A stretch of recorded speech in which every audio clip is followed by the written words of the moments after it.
सभ्य वृंद और मोर स्नेहर भाई भौण माने आज पवित्र स्वाधीनता दिवस अवसर में मत किसी कहवाक सुजोग मिलथिबारो मु निजको भाग्यवान मनुअछि।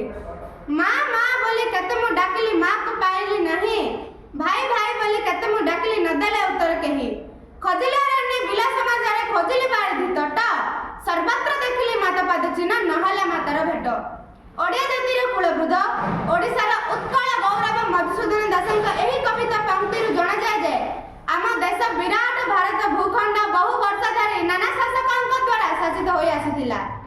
ଏହି ପ୍ରସଙ୍ଗର ଚତୁର ଓ ଛଦ୍ମବେଶୀ ବ୍ରିଟିଶ ସରକାରଙ୍କ 200 ବର୍ଷ ନିଷ୍ଠୁର ଶାସନ ଓ ଅନ୍ୟାୟ ଶୋଷଣ ନୀତି ଭାରତର ଅଖଣ୍ଡତାକୁ ନଷ୍ଟ ଭ୍ରଷ୍ଟ କରିଦେଇଥିଲା।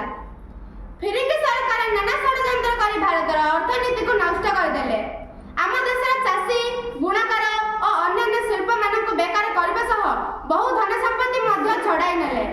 सामाजिक और राजनैतिक सुविधार भारतीय को वंचित करागला।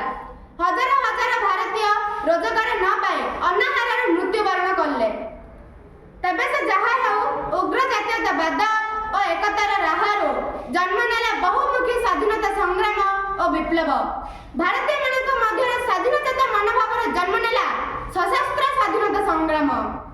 केवल सेतिक नुहे, शहीद मंगल पांडे नेतृत्व और वीरांगना रानी लक्ष्मीबाई साहस और प्रेरणा संगठित सिपाही विद्रोह 1857 ब्रिटिश शासन को दोहलाई देला। लाल बाल पालक स्वदेशी आंदोलन 1906 एवं जातिर पिता महात्मा गांधी अहिंसा नीति और सत्याग्रह अस्त्र बढ़ाई लक्ष लक्ष भारतीय नर नारी स्वाधीनता संग्राम निरे आत्माहुति देले। असहयोग आंदोलन 1920, आईन मान्य आंदोलन 1930, सर्वशेषरे करवा मर डू और डाई ना दे भारत छाड़ आंदोलन 1942 संगठित होला। जहार चरम परिणाम स्वरूप आम मानक कष्टलब्ध स्वाधीनता मिलिथिला। 1947 मसीहा आज दिन में स्वाधीनतार 80 वर्ष भितर भारत द्रुत प्रगति सह सारा विश्व तृतीय अर्थनीति देश भाव परिगणित हेलानी।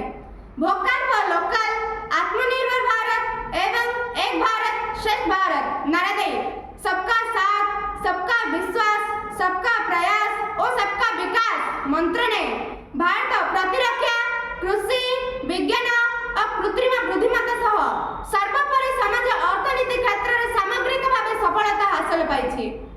एही परिप्रेक्षी जातीय त्रिरंग तले आमे गोटे शहर देश सेवा, देश प्रेम और देशर प्रगति रे निजको नियोजित करबा एहा ही हमर दृढ़ संकल्प।